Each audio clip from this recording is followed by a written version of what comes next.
Muy buenos días a todos los estudiosos de preceptos, amigos, familia, suscriptores y también visitantes en general. Les habla Mercedes y como siempre les envío un saludo grande, muy afectuoso. Saludos, besos y muchas bendiciones para todos. Hoy tenemos nuestra clase de la semana número 11 que comprende el libro de Génesis, capítulo 44, el versículo 18, hasta el capítulo 47, versículo 27. Y la porción de estudio de esta semana lleva por nombre Vayigash, que esto significa y se acercó. Como bien saben, hace referencia al versículo primero de la porción de estudio de la semana, donde leemos que Judá se le acercó a José y dijo: Oh Señor mío, permita a su siervo hablar una palabra a los oídos de mi Señor y que no se encienda su ira contra su siervo, pues usted es como Faraón mismo. Aquí estamos viendo a Judá, como les comento, acercándose a José poco antes de que se diera a conocer. De la misma manera va a suceder en los últimos tiempos, poco antes de que el hijo de José se dé a conocer al pueblo judío. Estamos viviendo en este tiempo ahora, cuando el pueblo judío está acercándose más y más a Yeshua para saber de él como un personaje histórico, no como el mundo cristiano le ha pintado o lo ha dado a conocer, sino como un judío practicante de la Torá. Judá se está acercando al hijo de José sin haberle conocido como el Mesías. Aquí le dice en este versículo: tú eres como Faraón mismo. Nosotros recordemos que el enviado es como el que le envió. El que ha visto al enviado, ha visto al que le envió, tal como está escrito en Juan 14:9. En Génesis 44:21 leemos: entonces usted dijo a sus siervos: tráiganmelo para que yo lo vea. Aquí Judá está eh, haciendo el relato de lo que sucedió, ¿verdad? Se lo está dando a conocer y recordándolo a José. Pero aquí esta palabra, tráenmelo, la palabra original viene de la raíz yarad y significa bajar. Cuando el pueblo hebreo habla de salir de la tierra de Israel, usa la expresión bajar.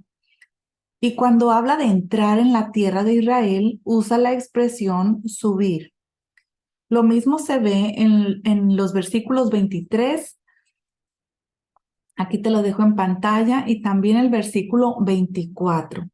El versículo 23 sí habla bien de descender, y el versículo 24 habla de subir, ¿verdad? A la tierra, a donde está el Padre.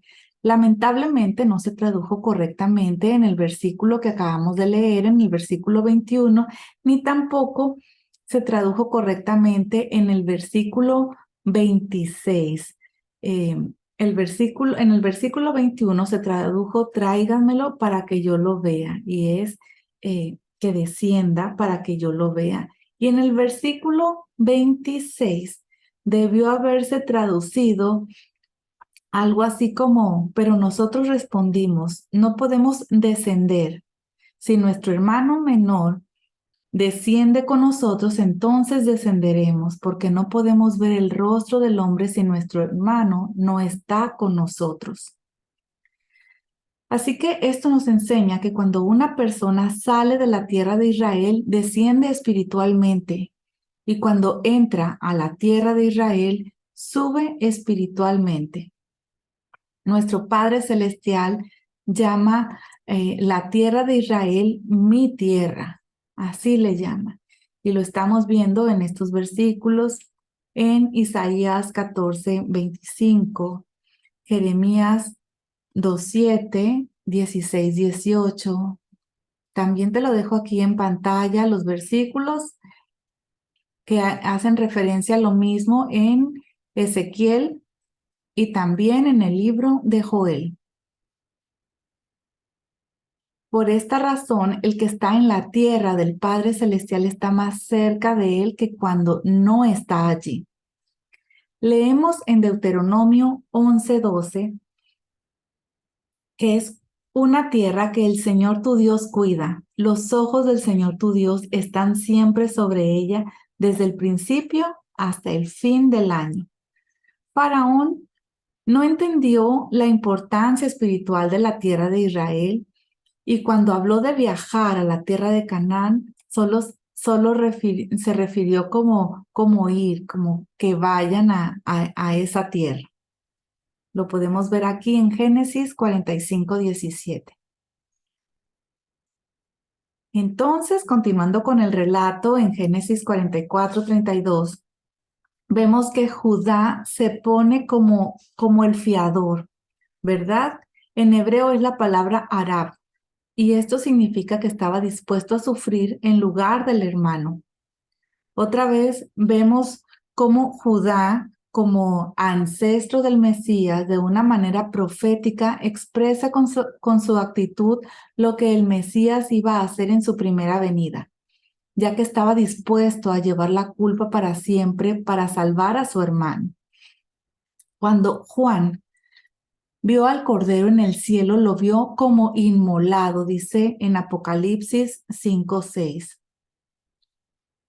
Sin embargo, la novia del Mesías estará sin mancha, ni arruga, ni cosa semejante. Y esto lo leemos en Efesios 5:27. Vemos que el Mesías se ha hecho responsable de los hombres y él todavía lleva en su cuerpo las marcas de las consecuencias del pecado de la humanidad, tal y como lo vemos escrito en Juan 20, del 25 al 28. Ser fiador implica llevar la responsabilidad hasta la última consecuencia y vemos que Judá fue fiel a su promesa, esa promesa que le hizo a su padre, y ahora ha mostrado no solamente el arrepentimiento, sino que está dispuesto a hacer esa corrección, esa rectificación por lo que hizo con su hermano José.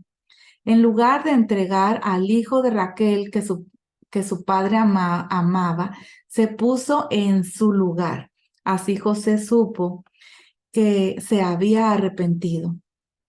Si no hay una disposición de rectificar los errores cometidos y en el caso de ser posible de restituir el daño, entonces no ha habido un arrepentimiento en la persona. Si hay arrepentimiento verdadero, también hay un deseo de rectificación, como lo leemos en Lucas 19, del 8 al 9. La salvación había venido a la casa de Zaqueo. Hubo evidencias claras del arrepentimiento de sus pecados y lo mismo vemos en la vida de Judá. Ya no volverá a defraudar a su padre, ya no dejará que su hermano sea esclavo en Egipto. Lo hizo una vez, pero esta vez no, porque había arrepentimiento en su corazón. Cuando Judá muestra arrepentimiento por haber vendido a su hermano, el hermano se dará a conocer.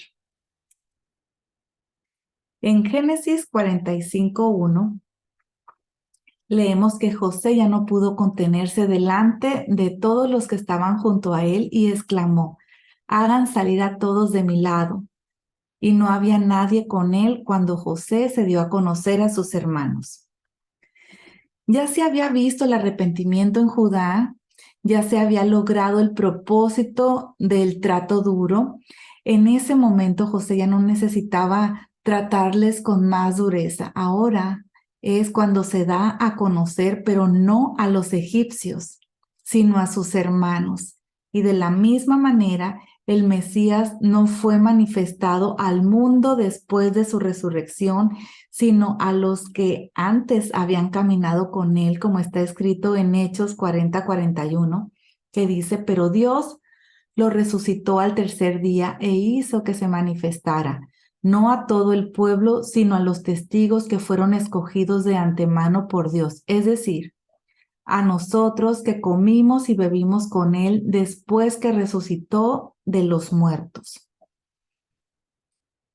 José no se dio a conocer hasta que los 12 hermanos estuvieron juntos. Como hemos dicho antes, esto hace referencia a que el Mesías no se va a dar a conocer en los últimos tiempos hasta que las 12 tribus estén reunidas o estén incluidas, es decir, que no estén dispersas, ¿verdad? También aprendemos de esto que tiene que haber unidad entre los hermanos para poder tener la revelación plena del Hijo de José, tal y como lo vemos escrito en Efesios 3, del 17 hasta el 19, donde dice: de manera que Cristo habite por la fe en sus corazones. También ruego que, arraigados y cimentados en amor, ustedes sean capaces de comprender con todos los santos cuál es la anchura, la longitud, la altura y la profundidad, y de conocer el amor de Cristo que sobrepasa el conocimiento, para que sean llenos hasta la medida de toda la plenitud de Dios. Como los hermanos de José no le reconocieron en su primer encuentro, sino en el segundo. Así el Mesías no fue reconocido por la mayoría de los judíos en su primera venida, pero lo será en relación con su segunda venida. Con otras palabras, ahora es el tiempo cuando la mayoría de los judíos reconocerán a Yeshua. Ahora Él se está dando a conocer como el que verdaderamente es, aquel Mesías del cual hablan todas las Escrituras. También dice en el versículo primero que no había nadie con él cuando José se dio a conocer a sus hermanos. Había una intimidad con los hermanos. De la misma manera, ahora el Mesías se está dando a conocer de una manera muy íntima a los que son descendientes de las 12 tribus de Israel. Se va revelando de una manera hebrea, llamándolos de vuelta a sus raíces hebreas y dándoles a entender su relación con él, no solo de manera espiritual, sino también su relación con él de manera física. Son del mismo pueblo y ahora es el tiempo de ser restaurado. Las personas que reciben este tipo de revelación ya no son las mismas. Su concepto de sí mismos cambia radicalmente y el concepto de quién es Yeshua cambia radicalmente también. Ya no lo ven en el contorno gentil, sino en el contorno hebreo. Ya no le ven en primer lugar como el Salvador de los gentiles, sino como el Salvador del pueblo de Dios, el pueblo de Israel. Y fue Judá quien provocó la revelación de José. Y de la misma manera, los judíos son los que finalmente harán que Yeshua se manifieste en gloria. En Génesis 45:2, nosotros leemos que lloró tan fuerte que lo oyeron los egipcios y la casa de Faraón se enteró de ello. En el momento de revelación de quién era José, hubo este lloro, ¿verdad? Vemos también en los versículos 14 y 15. De la misma manera, hay muchas emociones y muchas lágrimas en aquellas personas que ahora están recibiendo la revelación de quién es realmente Yeshua y quiénes son ellos en relación con él. Yeshua lloró sobre la ciudad de Jerusalén. Esto lo vemos en Lucas 19, de los versículos 41 al 44. Los habitantes de Jerusalén llorarán cuando Él se dé a conocer mostrando sus heridas, las señales del pacto renovado, tal como está escrito en Zacarías 12, del 10 al 14. Dice, y derramaré sobre la casa de David y sobre los habitantes de Jerusalén el espíritu de gracia y de súplica, y me mirarán a mí, a quien han traspasado, y se lamentarán por él, como quien se lamenta por un hijo único, y llorarán por él, como se llora por un primogénito. En aquel día habrá gran lamentación en Jerusalén, como la lamentación de Hadad Rimón en la llanura de Megiddo. Y se lamentará la tierra, cada familia por su lado, la familia de la casa de David por su lado y sus mujeres por su lado, la familia de la casa de Natán por su lado y sus mujeres por su lado, la familia de la casa de Leví por su lado y sus mujeres por su lado, la familia de los simeitas por su lado y sus mujeres por su lado, y todas las demás familias, cada familia por su lado y sus mujeres por su lado. En el capítulo 13 de este mismo profeta, que te animo a que lo leas, nosotros ahí podemos ver cómo este avivamiento mesiánico entre los más ortodoxos de Jerusalén producirá una purificación del pecado y la impureza. Toda religión falsa será eliminada del país. Los templos, todas las mezquitas, iglesias serán destruidas, asoladas, demolidas. Y todos los lugares, ¿verdad?, de diversiones paganos también van a desaparecer, incluyendo todos los lugares de ocultismo. Entonces habrá una restauración del culto con sacrificios en el lugar del templo. Y cuando eso suceda, serán provocadas todas las naciones del mundo y se unirán de nuevo para batallar contra Jerusalén, según lo que vemos escrito en Zacarías, ya en el capítulo 14, ¿verdad? Del 1 al 5. Viene el día del Señor en el cual serán repartidos tus despojos en medio de ti, porque yo reuniré a todas las naciones en batalla contra Jerusalén, y será tomada la ciudad, y serán saqueadas las casas y violadas las mujeres. La mitad de la ciudad será desterrada, pero el resto del pueblo no será cortado de la ciudad. Entonces saldrá el Señor y peleará contra aquellas naciones, como cuando él peleó el día de la batalla. Sus pies se posarán aquel día en el monte de los olivos que está frente a Jerusalén, al oriente, y el monte de los olivos se hendirá por el medio, de oriente a occidente, formando un enorme valle, y una mitad del monte se apartará hacia el norte y la otra mitad hacia el sur. Ustedes huirán al valle de mis montes, porque el valle de los montes llegará hasta Asal. Huirán tal como huyeron a causa del terremoto en los días de Uzías, rey de Judá. Entonces vendrá el Señor mi Dios y todos los santos con él. Esta será la última guerra antes de la venida del Mesías, el hijo de David.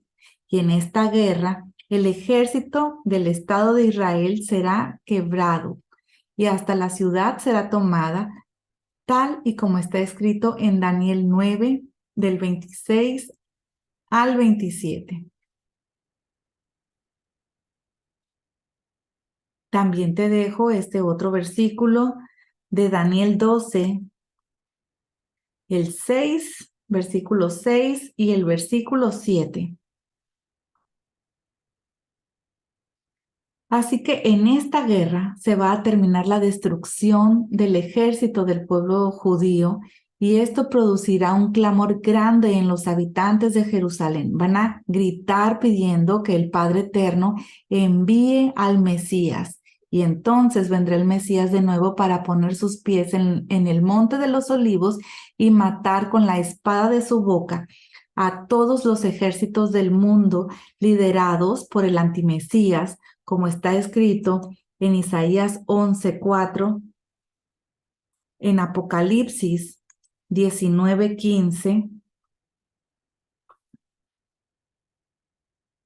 y también en Segunda de Tesalonicenses 2:8, donde dice: entonces será revelado ese impío, a quien el Señor matará con el espíritu de su boca y destruirá con el resplandor de su venida.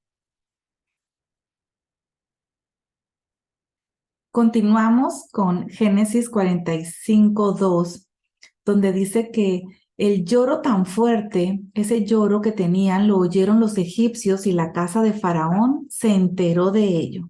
Los egipcios, que simbolizan todos los gentiles, se darán cuenta de la revelación del Mesías a Israel y su gran lloro por sus hermanos judíos. La casa de Faraón hace referencia a los gobiernos de la tierra en los últimos tiempos, que serán informados cuando el hijo de José se haya dado a conocer a sus hermanos israelitas. Ahora José habló en hebreo, presentándose con su nombre hebreo, porque le dijo a sus hermanos: yo soy José, vive todavía mi padre. Pero sus hermanos no podían contestarle porque estaban atónitos delante de él. Él no dijo: yo soy Safnat Paneach. Y de la misma manera, cuando el hijo de José, el Mesías, se presentó a Saulo de Tarso, lo vemos aquí en Hechos 9:5, no dijo: yo soy Jesucristo, sino él dijo: yo soy Yeshua. Su nombre no es Jesús, su nombre todos sabemos que es Yeshua. Cuando él habla con sus hermanos judíos, les habla en hebreo, como está escrito en Hechos 26:14, donde dice: después de que todos caímos al suelo, oí una voz que me decía en el idioma hebreo: Saulo, Saulo, ¿por qué me persigues? Dura cosa te es dar coces contra el aguijón. En Génesis 45:4 leemos que José dijo a sus hermanos: acérquense ahora a mí. Y ellos se acercaron y les dijo: yo soy su hermano José, a quien ustedes vendieron a Egipto.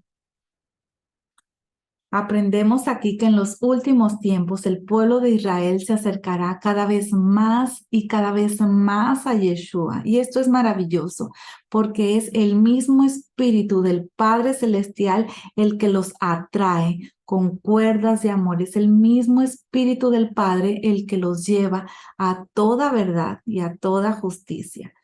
Leemos también en Génesis 45:5: ahora pues no se entristezcan ni les pese el haberme vendido aquí, pues para preservar vidas me envió Dios delante de ustedes. El Mesías fue enviado a los gentiles para salvar vidas, según como lo leemos en Hechos 28:28. Sepan, por tanto, que esta salvación de Dios ha sido enviada a los gentiles. Ellos sí oirán. También lo leemos en Romanos 11:11. Digo entonces, ¿acaso tropezaron para caer? De ningún modo, pero por su transgresión ha venido la salvación a los gentiles para causarles celo. Y ese era el plan de nuestro Padre Celestial. Por causa del rechazo de los judíos, de la misma manera como José fue rechazado por sus hermanos, los gentiles podrán recibir al hijo de José y ser salvos. Y todos estos códigos nos los ha dejado en las escrituras de cómo debería de suceder y cómo debería de padecer el hijo de nuestro Padre Celestial. También vemos en Génesis 45:6. Dice: porque en estos 2 años ha habido hambre en la tierra y todavía quedan otros 5 años en los cuales no habrá ni siembra ni siega. Como los hermanos de José le reconocieron en el segundo año de sequía, es probable que el momento del derramamiento sobre los judíos del espíritu de gracia y de oración sea durante el segundo año de los 7 últimos años antes de la venida del Mesías. Quedan otros 5 años, dice aquí en este versículo, Y José vemos que él supo por los sueños del faraón y el espíritu profético que quedaban 5 años de hambre. Sin embargo, para los hijos de Israel solo hubo 2 años de hambre, que fue antes de conocerlo, ¿verdad? Solo ellos tuvieron 2 años de hambre grave, puesto que José los sostuvo durante el resto del tiempo. Así que los fieles que no podrán ni comprar ni vender durante la gran tribulación podrán ser sustentados de una manera sobrenatural por nuestro Padre Celestial, tal como pasó con Elías durante los años de sequía. En Génesis 45:7 leemos: Dios me envió delante de ustedes para preservarles un remanente en la tierra y para guardarlos con vida mediante una gran liberación. El hijo de José fue enviado al mundo gentil, para provocar a los judíos a celos, para que ellos a su vez sean salvos por esa provocación, como lo leemos en Romanos 11:14. Y también en Romanos 11, del 24 al 27. Como bien sabes, te dejo estas láminas en pantalla para que tú te sientas con la total libertad de darle pausa a este video y que puedas leerlo con total detenimiento.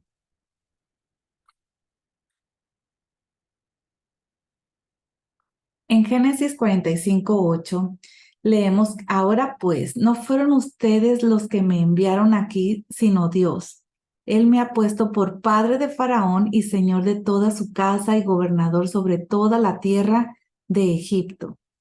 José no culpa de lo sucedido a sus hermanos. Esas palabras vienen de una persona que es espiritualmente madura, ya que los inmaduros no ven más allá de, de su propia nariz, como se dice, ¿verdad? Y echan la culpa a alguien que tengan a su alrededor por todas las cosas malas que les han pasado o que les pasan. No entienden que detrás de todos los sucesos hay leyes espirituales, hay planes divinos, hay propósito.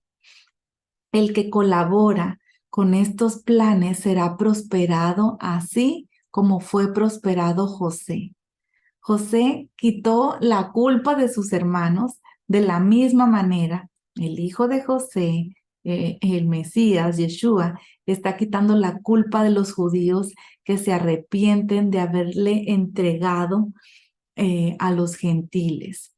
Nuestro Padre Celestial tenía un plan con esta venta de Yeshua. Fue la salvación del mundo y especialmente la salvación de su pueblo, del pueblo de Israel. Dice aquí en este versículo que tenemos en pantalla que es Dios. Dice: fue Dios el que me ha puesto aquí por padre de Faraón.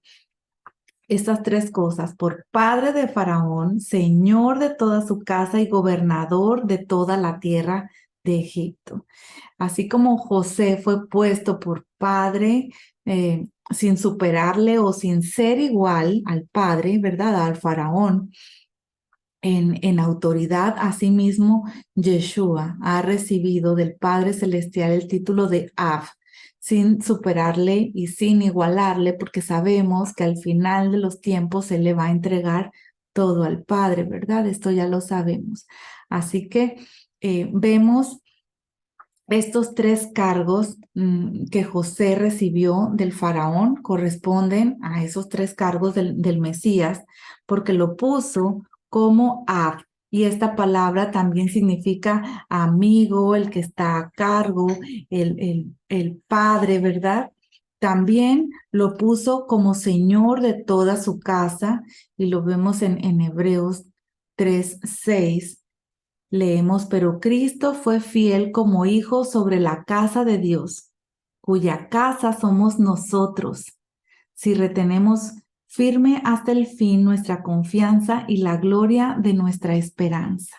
Este versículo realmente que me impacta, porque viene Yeshua a mostrarnos la fidelidad como hijo sobre la casa del Padre Celestial. ¿Y quién es la casa? Somos nosotros. Así debería ser nuestro comportamiento, ser fiel con el Padre Celestial al tener a nuestro cargo a otras personas, mostrar esa fidelidad a nuestro Padre Celestial y reconocer que aunque estamos a cargo, aunque Él nos da un tipo de autoridad, Él es el dueño de todas las cosas. Y también vemos que así como a José, también el Mesías eh, lo puso como gobernador sobre todo el mundo. En Mateo 28:18 leemos que Jesús dijo, toda autoridad me ha sido dada en el cielo y en la tierra. Así que Él está a cargo, es gobernador de toda la tierra. Él tiene la autoridad. Más adelante en Génesis 45:9 leemos, dense prisa y suban a donde mi padre y díganle, así dice tu hijo José, Dios me ha hecho señor de todo Egipto, ven a mí, no te demores. Las cosas sucederán rápidamente en los últimos tiempos, dice, subid a donde mi padre, y esto hace referencia al arrebatamiento, por medio del cual todos los que son del Mesías subirán a la tierra de Israel desde los 4 ángulos de la tierra, como está escrito en Isaías 11:12. Y también lo vemos escrito en Mateo 24, del 29 al 31, familia. Y este texto nos enseña que el arrebatamiento vendrá después de la gran tribulación, como en los tiempos de Elías hubo sequía durante 3 años y medio. Parece ser que el tiempo de la gran tribulación durará 3 años y medio, que será la última parte de la semana 70 de Daniel. Durante ese tiempo la persecución sobre los fieles será peor que antes. Lo leemos esto en Daniel 9:27.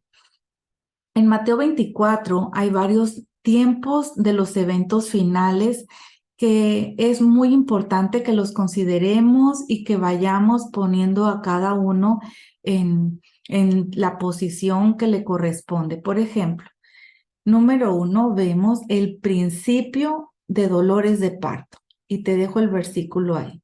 Esto como punto número 1, porque no es lo mismo el principio de los dolores del parto que los dolores del parto. Sobre los dolores de parto lo vemos en Mateo 24, del 9 al 14. También como punto 3 se habla de la gran tribulación. Y aquí te dejo todas estas láminas que abarcan desde Mateo 24, versículo 15, hasta el versículo 28. Y por último, el punto número 4 que tenemos que considerar sobre los eventos finales es la venida del Hijo del Hombre y la ira de Dios. Y esto lo vemos en Mateo 24, del 29 hasta el 31. Porque como comento, no es lo mismo la gran tribulación que la ira de Dios. No es lo mismo. La gran tribulación será para Jacob, según lo que leemos en Jeremías 37.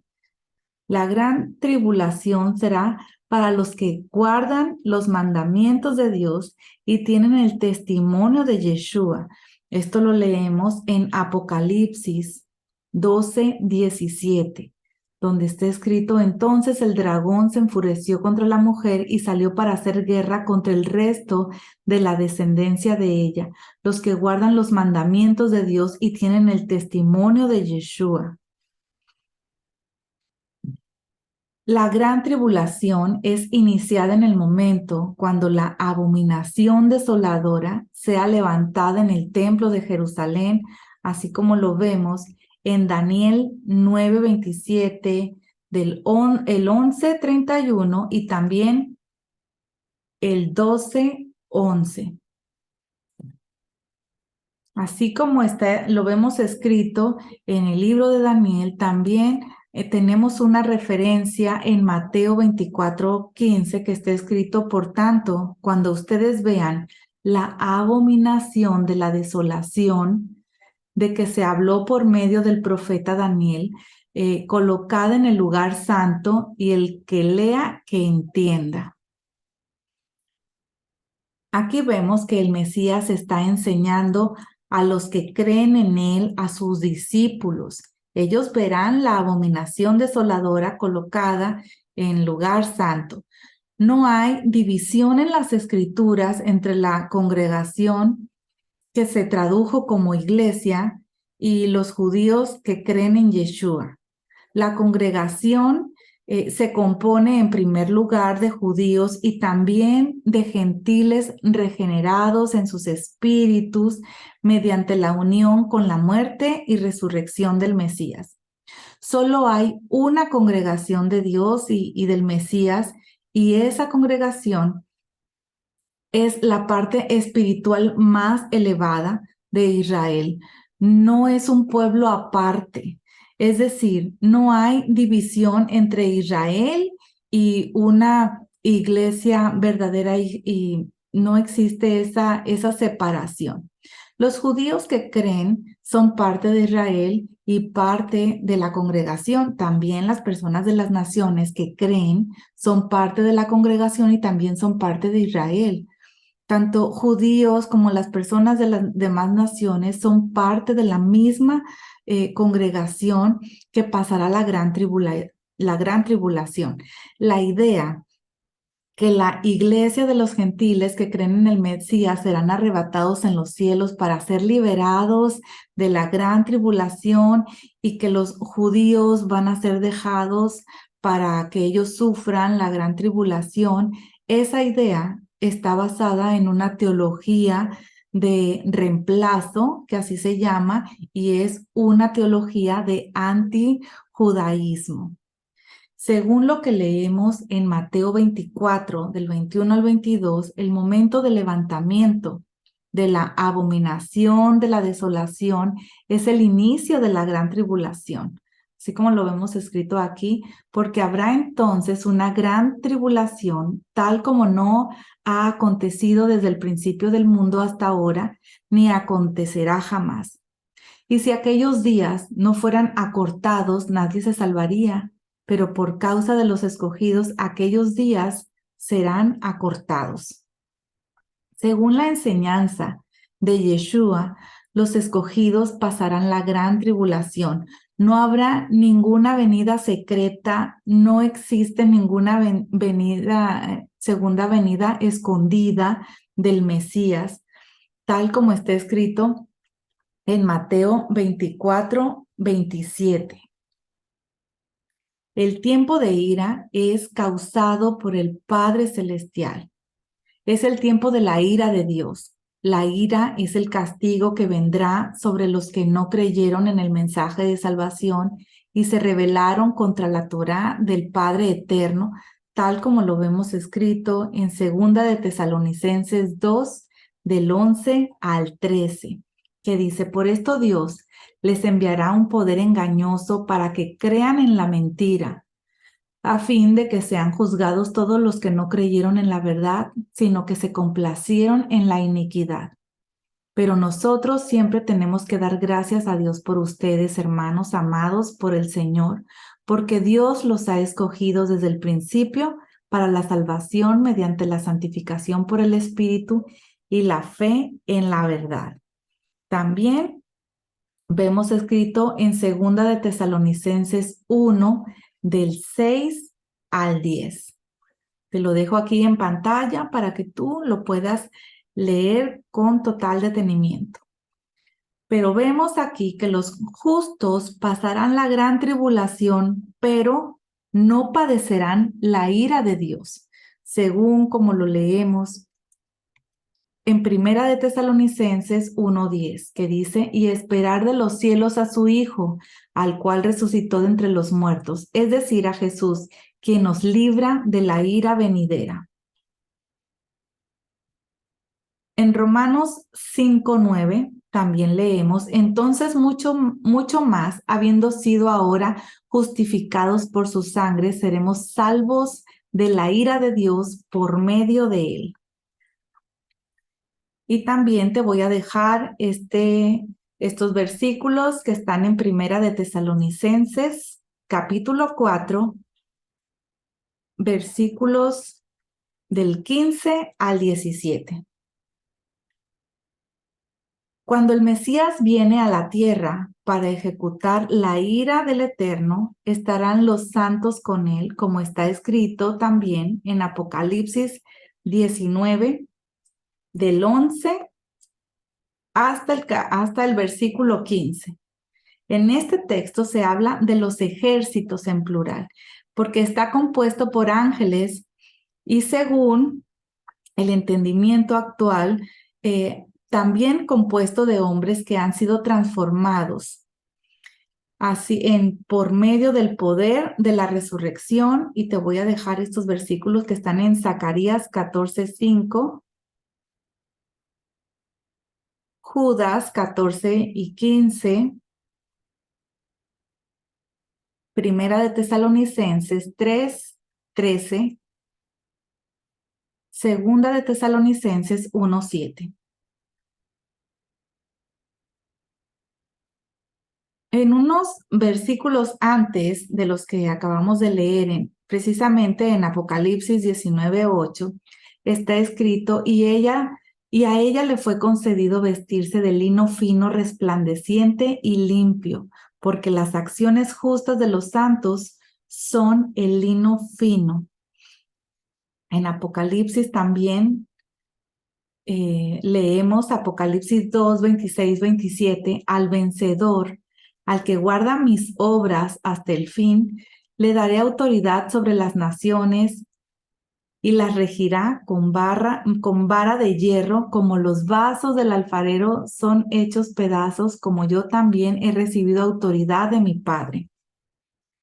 Así que parece ser que también los hombres estarán entre los ejércitos celestiales junto con el Mesías y los ángeles que van a hacer guerra contra los ejércitos de esa coalición multinacional en la última guerra contra Jerusalén, antes de la venida del Mesías. En Génesis 45:14 leemos sobre el lloro de Benjamín, que esto corresponde al momento cuando el pueblo judío reconozca a Yeshua, según la profecía de Zacarías 12, de la cual hemos comentado un poco. Más adelante vemos en el versículo 26, dice que le informaron, José vive todavía y es gobernante en toda la tierra de Egipto, pero él se quedó atónito porque no les podía creer. Israel no podía creer el mensaje de que José vivía hasta después de un tiempo. De la misma manera está pasando con el pueblo judío hoy en día y con muchas personas, ¿verdad? Que no han reconocido al Mesías como quien realmente es. Al principio no pueden creer que aquel que llamaban Jesucristo es el Mesías de Israel, pero luego lo harán y entonces revivirá el espíritu de Israel. Mesías, el hijo de José, es el único que puede hacer revivir el espíritu de Israel. Es el único. Él lo hará mediante sus emisarios que vienen con regalos y vienen con evidencias claras, y así se dará a conocer a Israel y será mediante los israelitas. Pero aquí leemos en Génesis 45:27. Que cuando ellos le estaban contando todas las cosas que José les había dicho, y cuando vio las carretas que José había enviado para llevarlos, el espíritu de su padre Jacob revivió. Y es que así es solamente el Mesías el que puede hacer revivir a su pueblo, y es él el que les está dando ese despertar en estos tiempos. en estos tiempos el que los despierta en el espíritu para que reconozcan que Yeshua está vivo. Más adelante, en Génesis 45:28, leemos que Israel dijo: basta, mi hijo José vive todavía, iré y lo veré antes de que yo muera. La Torá, las escrituras, cambia el nombre de Jacob de un versículo a otro, ¿verdad? En algún versículo lo menciona como Jacob y en otro como Israel. Cuando el espíritu de Jacob revive, es llamado Israel. Pronto llegará el momento histórico cuando Israel como nación reconozca que Yeshua aún vive. La escritura dice que Jacob hizo un sacrificio al Dios de su padre Isaac. Y bueno, no menciona a su abuelo Abraham, pero Jacob se conectó con el Padre Celestial en Beerseba, donde había nacido su padre Isaac, y así el Padre Celestial se le reveló de nuevo. Jacob está en duda si puede bajar o no a Egipto. Él conoce bien la profecía que se le dio a Abraham en Génesis 15, versículos del 13 al 16, que dice que sus descendientes estarán oprimidos durante 400 años en una tierra ajena. Otra cosa que podía haber producido duda puede ser el hecho de que su padre Isaac había recibido el mensaje de que no podía ir a Egipto durante el tiempo de hambruna en Génesis 26:2. Y este es un ejemplo que a veces para nosotros nos parece muy lógico nuestro proceder, como le pasó a Isaac en el tiempo de la hambruna. A él le fue prohibido descender y el Padre Celestial le prosperó en la tierra que él le dijo que se quedara, pero que no descendiera a Egipto. Así que, bueno, este es un ejemplo, como comento, de que por más lógico que nos parezca algo, una acción, una toma de decisiones, debemos primero consultar a nuestro Padre Celestial. En Génesis 46:2 vemos que Dios habló a Israel en una visión nocturna y dijo: Jacob, Jacob. Y él respondió: aquí estoy. Hay 7 ocasiones en las Escrituras cuando el Padre Celestial está llamando a una persona por su nombre 2 veces. Y esas 7 ocasiones te las estoy dejando aquí en pantalla. Esta forma de hablar es para momentos cruciales en las vidas de las personas. Y esto implica cariño y también implica apremio, ¿verdad? Como que hay un apremio, una cosa urgente. Y lo vemos, por ejemplo, en Hechos 9:4, cuando el Padre Celestial le habla a Saulo. Saulo, Saulo, ¿por qué me persigues?, le dijo Yeshua. En Génesis 46:3, más adelante, nosotros vemos que en esta visión, ¿verdad?, que se le presenta a Jacob, le dice el Padre Celestial: yo soy Dios, el Dios de tu padre. No temas descender a Egipto, porque allí te haré una gran nación. Israel se convirtió en una gran nación en tierra gentil, y así es, y así será también en los últimos tiempos, porque esas personas de las naciones que ya se han convertido entrarán en Israel para ser una gran nación, 1000 veces mayor que cuando salió de Egipto por primera vez. Y lo vemos esto en Deuteronomio 1, del 10 al 11, donde dice: el Señor su Dios los ha multiplicado y hoy son como las estrellas del cielo en multitud. Que el Señor, el Dios de sus padres, los multiplique 1000 veces más de lo que son y los bendiga tal como les ha prometido. 1000 veces más. Más de 2 millones de israelitas salieron de Egipto la primera vez. Así que en la redención final habrá 1000 veces más. En Génesis 46:4 nosotros leemos Yo descenderé contigo a Egipto, continúa diciéndole el Padre Celestial a Jacob. Yo descenderé contigo a Egipto y ciertamente yo también te haré volver. Y José cerrará tus ojos. Y esto es maravilloso, porque puede ser que muchas personas estén sintiendo en su corazón, ¿quién va a despertar a tantas personas de las naciones? Bueno, pues es una palabra profética, será el Padre Celestial que así como el Hijo pródigo le haga volver en sí, le haga recordar, le haga despertar, será el Padre Celestial. La presencia del Padre Celestial fue con Jacob a Egipto y también hay una promesa de subir otra vez. Y esa promesa implica, aquí vemos tres cosas, que Jacob no iba a ser enterrado en Egipto, sino en la tierra de Israel. Los descendientes de Jacob subirían de Egipto a la tierra de Israel y el cuerpo de Jacob y sus descendientes van a ser resucitados.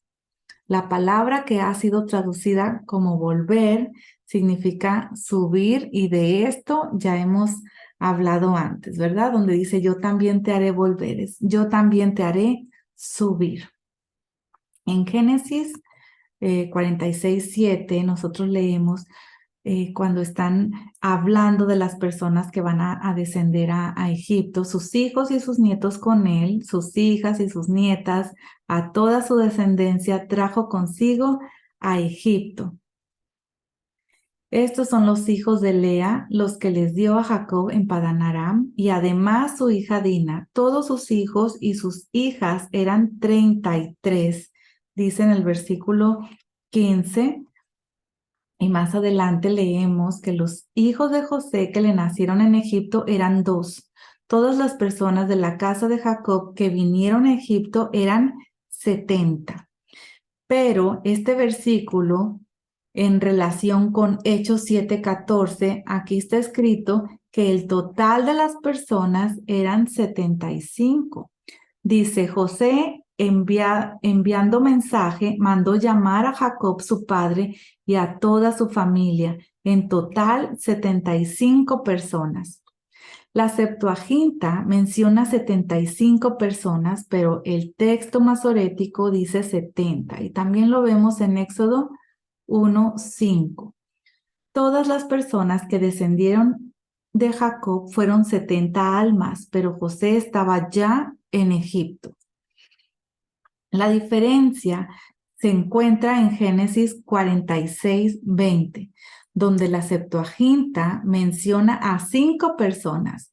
Este texto te lo estoy dando aquí de la Biblia Nueva de las Américas, pero aquí mira en la Septuaginta, ese mismo versículo menciona a 5 personas entre nietos y bisnietos de José. Así que según Génesis 10, también nosotros vemos que las naciones gentiles fueron originalmente 70. Y esto concuerda con el número de los hijos de Israel que bajaron a Egipto, tal como está escrito en Deuteronomio 32:8. Es probable que durante el reinado mesiánico las 70 naciones sean restablecidas, así como está escrito en este Salmo 87 del 4 al 6, hablando de la restauración de las naciones. También te voy a dejar Mateo 25 del 31 al 32. Y Apocalipsis 22:2.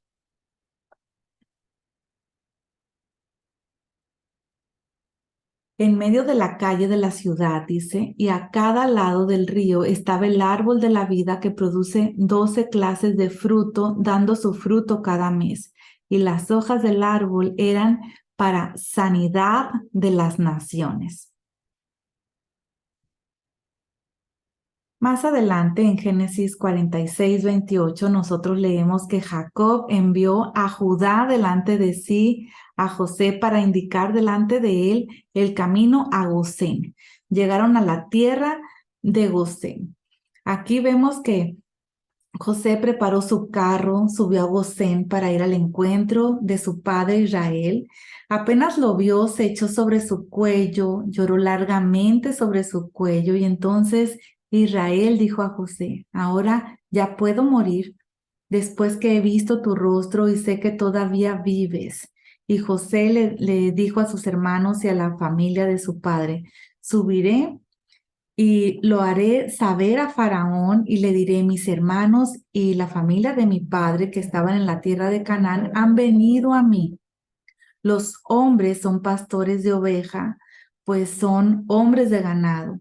Han traído sus ovejas y sus vacas y todo lo que tienen. Y cuando Faraón los llame y les diga cuál es su ocupación, ustedes responderán, sus siervos han sido hombres de ganado desde su juventud hasta ahora, tanto nosotros como nuestros padres, a fin de que habiten en la tierra de Gosén, porque para los egipcios todo pastor de ovejas es una abominación.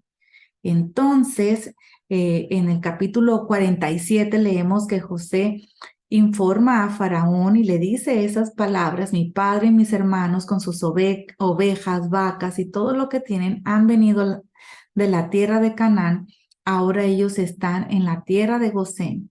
Y tomó 5 hombres de entre sus hermanos y los presentó delante de Faraón. Entonces Faraón dijo a sus hermanos, ¿cuál es su ocupación? Sus siervos son pastores de oveja, tanto nosotros como nuestros padres. Ellos respondieron a Faraón. Dijeron también a Faraón, hemos venido a residir en esta tierra porque no hay pasto para los rebaños de sus siervos, pues el hambre es severa en la tierra de Canaán. Ahora pues, permita que sus siervos habiten en la tierra de Gosén. Y Faraón dijo a José, tu padre y tus hermanos han venido a ti. La tierra de Egipto está a tu disposición. En lo mejor de la tierra haz habitar a tu padre y a tus hermanos, que habiten en la tierra de Gosén, y si sabes que hay hombres capaces entre ellos, ponlos a cargo de mi ganado. José quería que los hijos de Israel vivieran en una comunidad separada en la tierra de Gosén por varios motivos. Y el primero siempre va a ser evitar la asimilación con el pueblo pagano, con los egipcios. El segundo motivo es evitar que los hijos de Israel tuvieran cargos en la corte real o fueran reclutados para el ejército. Otro motivo es poder crear ganado mejor sin molestar a los egipcios, porque ellos aborrecían a los pastores de ovejas porque la oveja fue uno de sus dioses falsos. Y otro motivo es para tener buenos pastos para su ganado. Existe un ingeniero agrónomo de nombre Rodolfo Olivares, es de El Salvador, y él informa que la tierra de Gosén es una de las mejores del mundo, quizás la mejor de todas las tierras. Allí nunca hay falta de agua, no existen plagas, nunca hace frío, no hay vientos fuertes, es llano, la tierra es húmeda, es un suelo de aluvión donde hay materias orgánicas y minerales de los ríos, especialmente selenio, cobre, hierro y bueno, que hacen que las placentas de los animales y los hombres siempre fecunden. Y recordemos este versículo en Éxodo 1:19. Así que más adelante en Génesis 47:7, José trajo a su padre Jacob y lo presentó a Faraón. Jacob bendijo a Faraón. La persona que está en un nivel espiritual superior es el que bendice al que está en un nivel inferior, tal como lo vemos escrito en Hebreos 7:7, que dice que sin discusión alguna, el menor es bendecido por el mayor. En Génesis 47:8-9, vemos que Faraón preguntó a Jacob, ¿cuántos años tienes? Entonces Jacob respondió a Faraón, los años de mi peregrinación son 130 años. Pocos y malos han sido los años de mi vida y no han alcanzado a los años que mis padres vivieron en los días de su peregrinación. Algo que no vemos aquí en este versículo es el reconocimiento de todas las bendiciones que el Padre Celestial ha dado a Jacob. Y este es un buen momento para bendecir y para exaltar el nombre del Creador. Pero más adelante vemos cómo Jacob rectifica al pronunciar la bendición sobre José, como lo vemos aquí en Génesis 49, 26. La primera parte dice: las bendiciones de tu padre han sobrepasado las bendiciones de mis antepasados, hasta el límite de los collados eternos.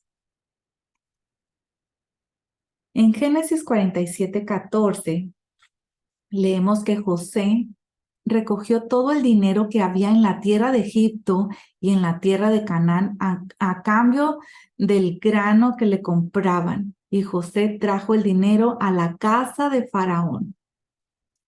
El propósito de recoger todo ese dinero fue para que pasara a los hijos de Israel en el futuro, porque necesitaban mucho oro, plata, bronce, piedras preciosas para la construcción del tabernáculo, que lo vamos a ver más adelante, ¿verdad?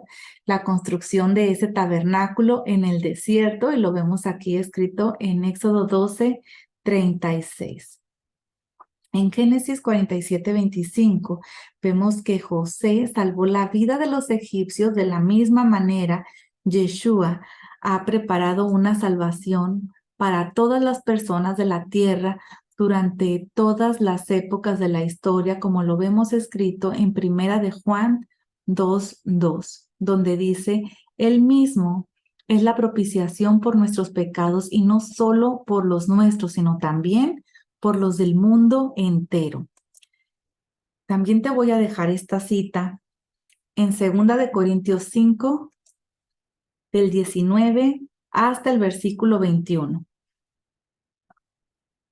La gratitud de los egipcios por haber sido salvados les llegó a entregarse voluntariamente como siervos al rey. De la misma manera, el Creador, el Padre Celestial, espera que nosotros le entreguemos toda nuestra vida en gratitud por lo que el Mesías ha hecho por nosotros, al dar a nuestras almas el conocimiento de la salvación de la muerte eterna.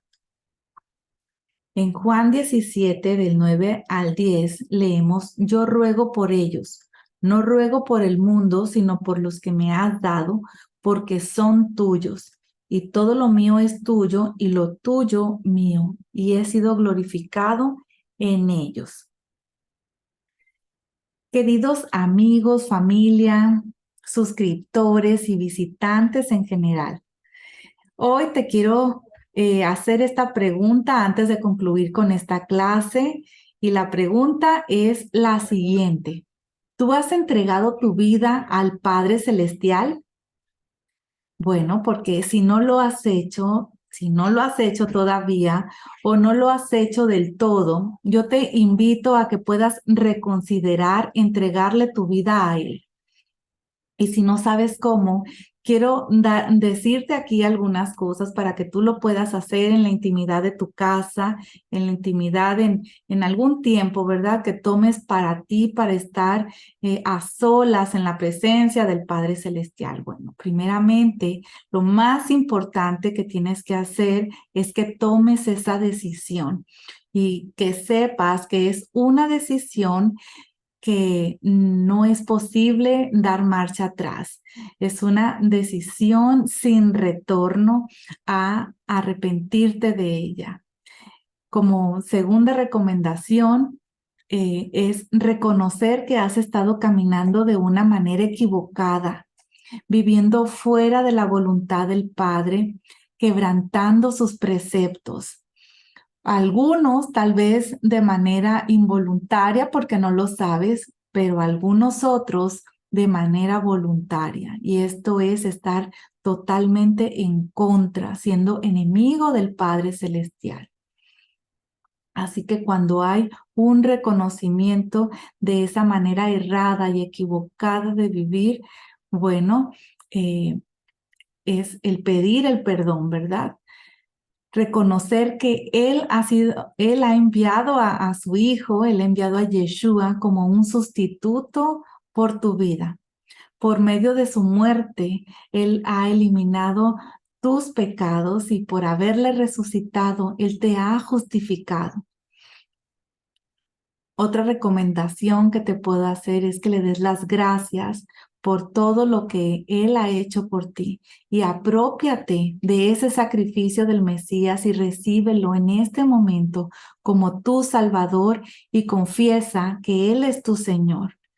Y a partir de ahora, tienes que saber que si has hecho esa decisión y lo has hecho con el entendimiento de que es una decisión sin retorno, de una entrega voluntaria de toda tu vida, de todo tu ser, tus pensamientos, tu voluntad. Ahora yo te sugiero que tú hagas una oración con todo esto que te estoy diciendo y puedas decirle algo así, Padre Celestial, a partir de ahora no voy a vivir para mí mismo de acuerdo a mis pensamientos, de acuerdo a mis emociones o mis criterios. En este momento te cedo el derecho total de gobernar mi vida a través de tu Hijo Yeshua, a través de tu palabra. Y a partir de este momento y para toda la eternidad, Yeshua es y será mi Señor. Y te doy gracias por todo lo que has hecho, por la oportunidad que me das de vivir una vida diferente, una vida con propósito, una vida para ti. Amén y amén. Bueno, pues te hago esta invitación, espero que lo reconsideres, que lo hagas de todo corazón. Y si este video te ha ayudado, te ha bendecido de alguna manera, yo quiero agradecer por tu apoyo, dando un like al video, compartiendo este video en tus redes sociales, dejándonos un saludo o tal vez puedas unirte con nosotros al grupo de preceptos que tenemos en Telegram y podamos estar teniendo estas dinámicas que tenemos de reflexión y de oración todos los martes a las 6:30.